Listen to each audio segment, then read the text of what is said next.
The world of the Middle Ages and the Renaissance is usually considered compact, understandable, and well-studied.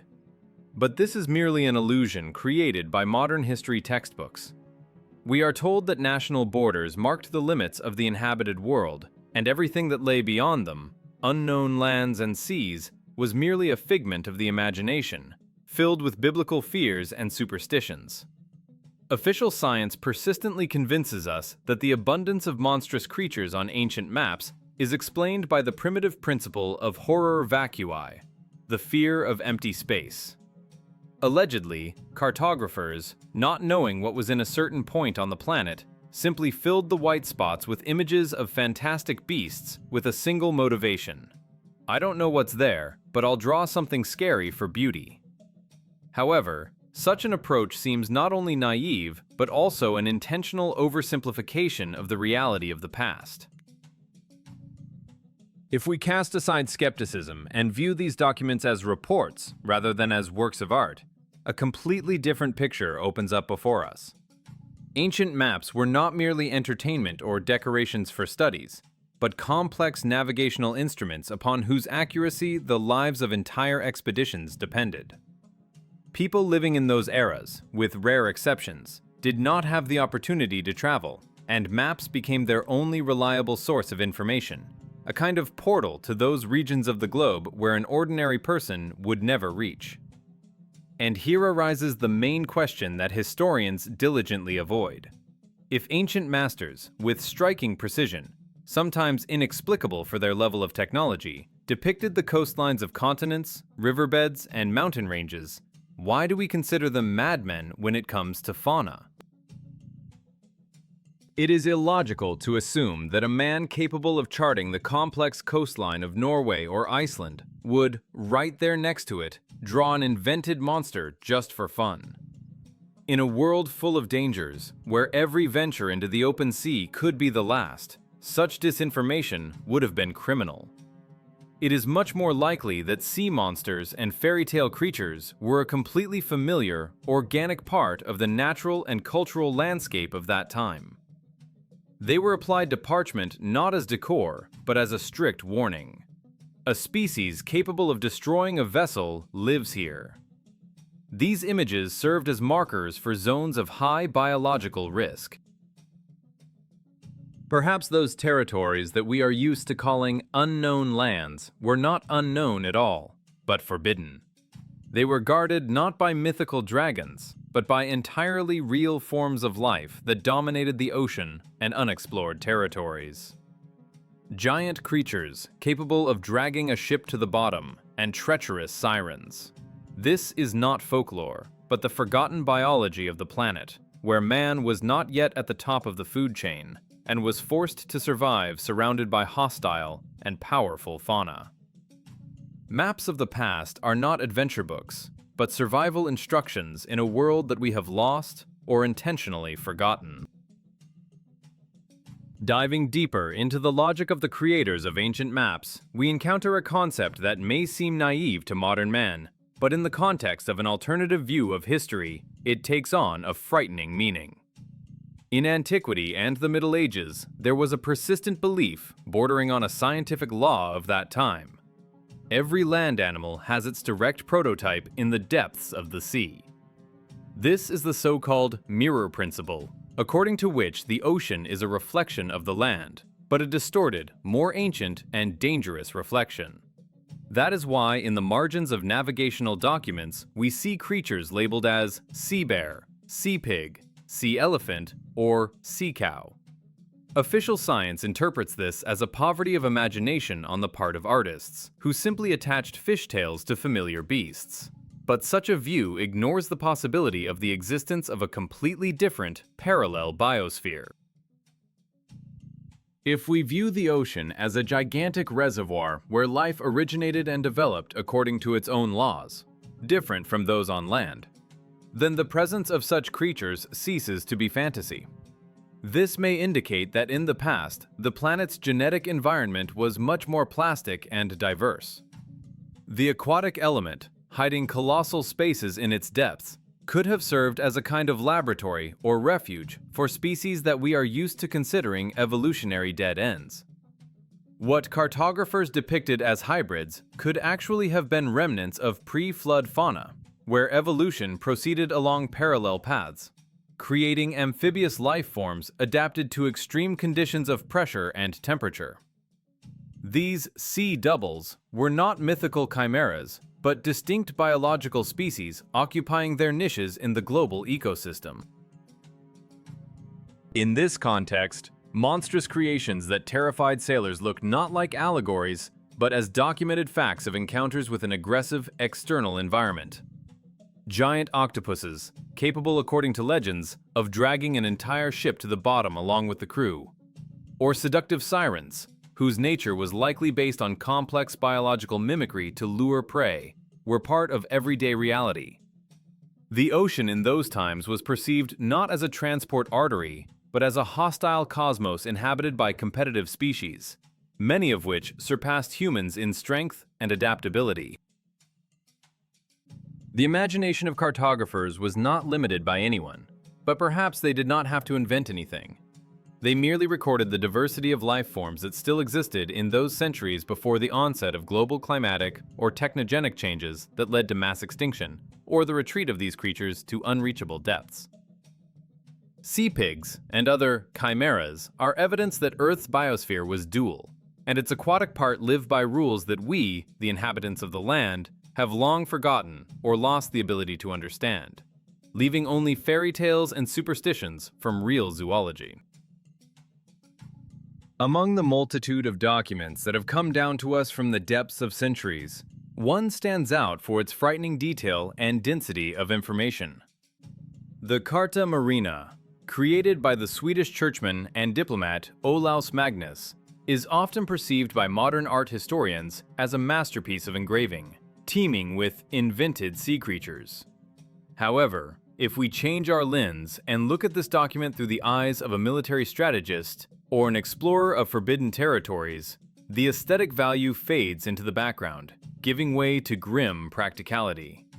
We are facing not a fantasy canvas, but a secret report. A detailed catalog of biological threats lying in wait for any vessel risking to cross the boundaries of the permitted world. When studying the land part of the map, we find nothing that would arouse suspicion of the author's insanity. Knights on horseback, wild boars, bears in the forests. Everything is depicted authentically and mundanely. But as soon as attention switches to the western sea part, the picture changes radically. The ocean literally boils with life forms that modern science refuses to recognize. It is important to note that Magnus did not simply draw scary pictures. In the map's legend, he provided descriptions that sound more like technical specifications than fairy tales. He indicated the size, habits, and hunting methods of these creatures. This suggests that the author possessed concrete data obtained, probably, during interrogations of surviving sailors or from closed archives, access to which was held only by the top clergy. One of the most eerie and simultaneously scientifically intriguing entities described by Magnus is a colossal cetacean creature whose skin, in texture and color, perfectly imitated coastal sand and rocky soil. This image refers to the persistent plot about sailors mistaking a sleeping monster for an island. In the paradigm of alternative history, this tale ceases to be a sea yarn and turns into a description of highly developed biological mimicry. We are dealing with a predator of such gargantuan proportions that, in the course of evolution, it developed a camouflage mechanism allowing it to drift on the surface, imitating a piece of land to attract birds or, in this case, humans. The scenario captured on the map chills the blood with its realism. The crew, exhausted by a long voyage, sees land, moors the ship to the rough, rock-like back of the creature, and disembarks for rest. People build a fire to cook food, believing they are safe. But the island reacts. Feeling the thermal burn, the titanic organism instinctively dives into the depths, creating a whirlpool that drags the ship and the screaming crew into the abyss. Magnus describes this not as an instructive fable about carelessness, but as a documented mechanism of species interaction. Sailors died not because of magic, but because they confused a living superorganism with a geological object. This indicates that in the oceans of the past, there existed life forms so massive that the line between biology and geography was blurred for the observer. It was a world where an error in identifying the landscape cost lives, and the Carta Marina served as the only instruction on how to distinguish a saving harbor from the back of a slumbering Leviathan. The realization of the fact that the ocean of the past teemed with predators capable of swallowing a small vessel whole inevitably confronts us with the question of survival methods. If monsters were not a myth, but a harsh biological reality, then sea voyages must have been an act of suicide, unless man had protection technologies. The study of the Carta Marina gives us a key to understanding this forgotten tactic. Just south of Iceland, a scene is captured on the map which modern historians often call comic or folkloric. A sailor on deck blows into a long trumpet, directing it towards a sea serpent, while other crew members throw empty barrels overboard. Official science sees this only as a naive attempt to scare the beast with a loud sound or pay it off with cargo. However, in the context of alternative history, a picture of the use of acoustic weapons and tactical maneuvers unfolds before us. The aquatic environment is an ideal conductor of sound, and most deep-sea creatures orient themselves in space using echolocation or possess super-sensitive hearing organs. What is depicted as an ordinary trumpet could well have been a specialized device generating sound waves of a specific frequency. This is not music. This is an acoustic attack. Sailors of the past, empirically or possessing knowledge of previous civilizations, knew about the principles of resonance. A directed sound strike could cause disorientation, acute pain, or failure of navigation systems in giant reptiles, forcing them to retreat. We see not an orchestra on deck, but the work of a sound cannon operator trying to disrupt the attack of a 60-meter aggressor. The actions of the rest of the crew are also devoid of chaos and are subject to strict survival logic. Dropping barrels is the creation of false targets. In a world where predators react to vibrations and movement, many floating objects creating noise when hitting the water served as a diversionary maneuver, the heat flares of their time. This allowed precious minutes to be gained, while the monster switched attention to empty containers, mistaking them for prey. The necessity of such measures is confirmed by the description of the specific monster against which these means were used.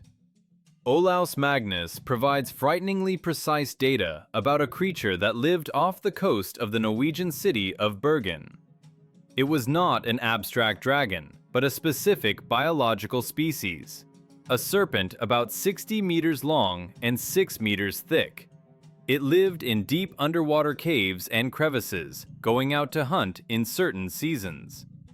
The description includes details such as a mane on the neck and glowing eyes, which can be interpreted as the presence of bioluminescence, a property characteristic of deep-sea inhabitants. The fact that the cartographer indicates a specific location and dimensions suggests that encounters with this Bergen serpent were regular and documented. Man in those times was not at the top of the food chain in the ocean. He was forced to wage a guerrilla war, using knowledge of physics and biology simply to get from point A to point B without becoming lunch for leviathans whose sizes seem impossible today.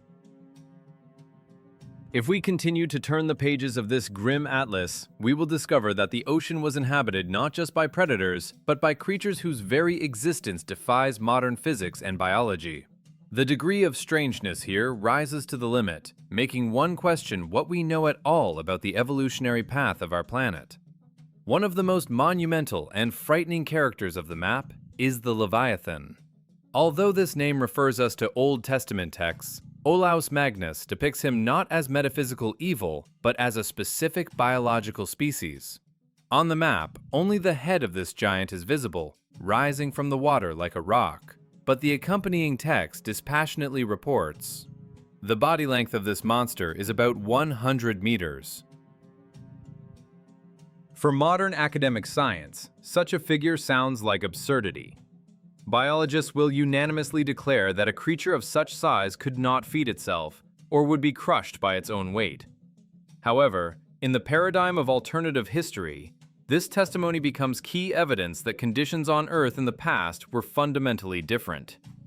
Perhaps gravity was weaker, water density higher, and the ocean's food base hundreds of times richer, allowing such titans to exist.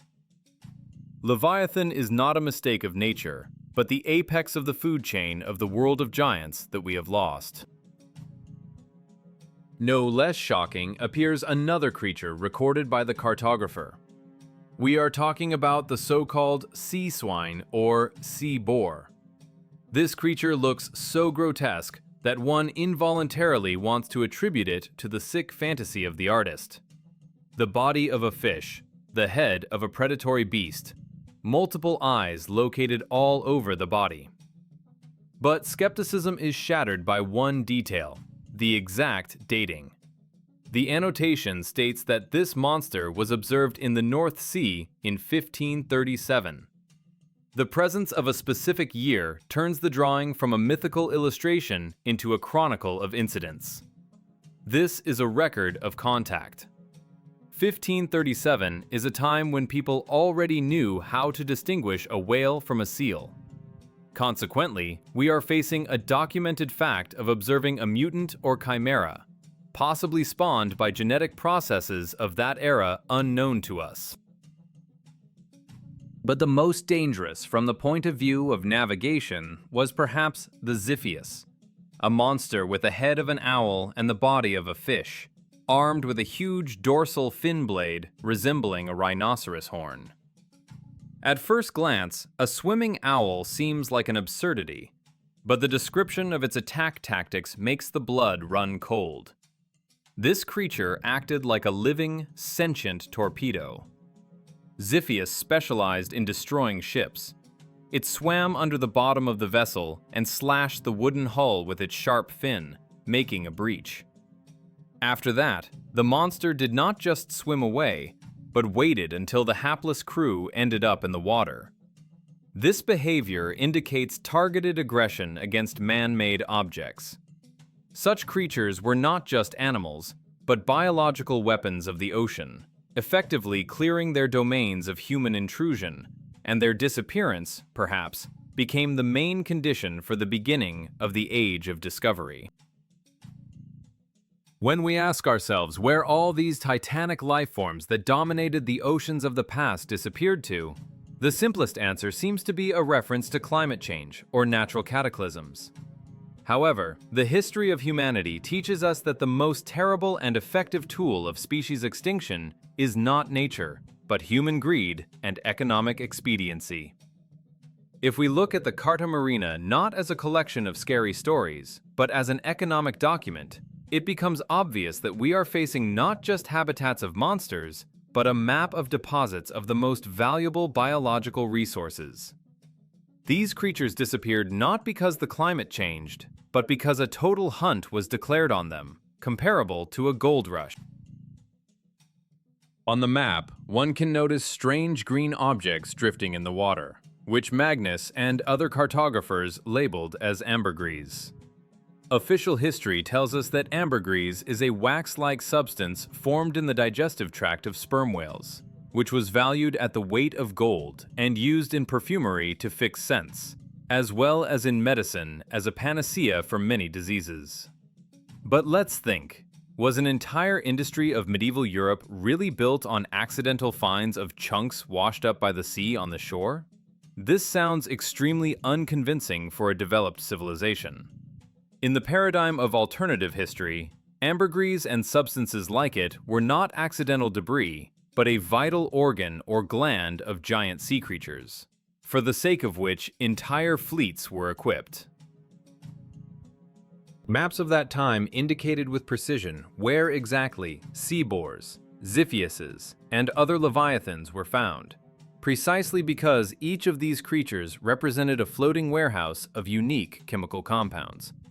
Fat for lighting cities, bones for construction and crafts, glands for medicine and alchemy.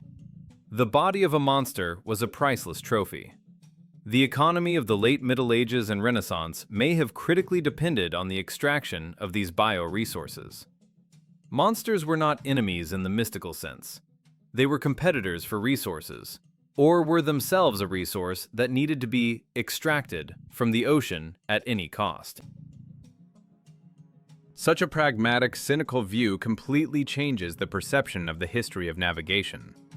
Heroic battles with sea serpents turn into acts of industrial slaughter.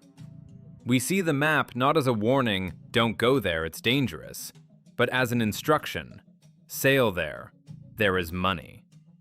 Intensive, predatory exploitation of marine fauna led to the fact that in a few centuries, populations of giants were completely exterminated.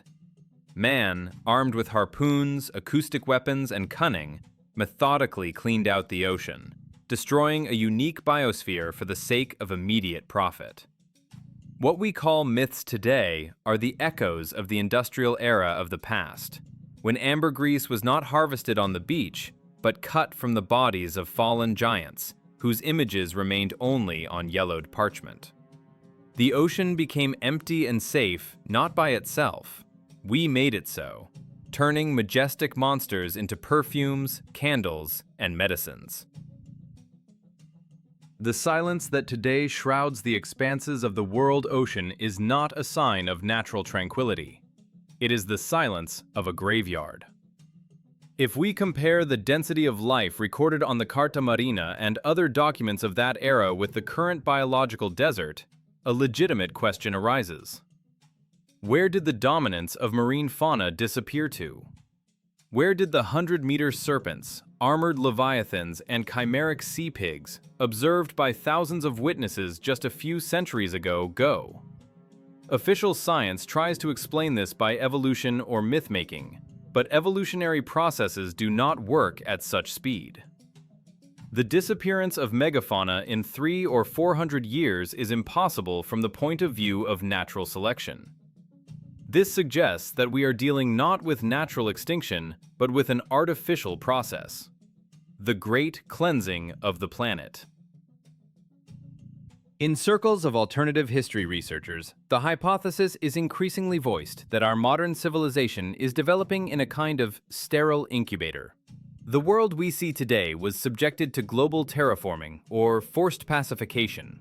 It is impossible to build a global trade network, lay transoceanic cables, and develop regular shipping if the ocean is controlled by predators capable of biting a frigate in half. Likely, the complete extermination of these creatures was a mandatory condition for the start of the technocratic era in which we live now. Who exactly carried out this cleansing? Humans themselves, armed with technologies now lost, or some external controlling force preparing the planet for settlement by a new type of civilization, remains the main mystery. But the result is obvious. Biological competitors of humanity were removed from the game board. Maps of the Middle Ages and Renaissance in this light cease to be collections of fairy tales and become the only surviving material evidence of the world that was destroyed. These are photos before, capturing the Earth in its natural, wild, and incredibly rich state. We are used to assuming that we live at the peak of progress, but the emptiness of our seas hints at the opposite. We inhabit the ruins of a grandiose biosphere, of which only miserable crumbs remain. We are like children playing in a sandbox from which caring parents have previously removed all sharp stones and dangerous insects. This perspective forces one to look at ancient parchments with trepidation and longing. They are the echo of the real history of the Earth, a world where the line between magic and biology was erased, and man was not the master of nature, but only one of the surviving guests. We received safety and comfort, but paid for it with the sterility of our world. Monsters are gone, leaving us an empty horizon and maps that whisper the truth about what our planet was like before it was cleaned to the standards of modern civilization.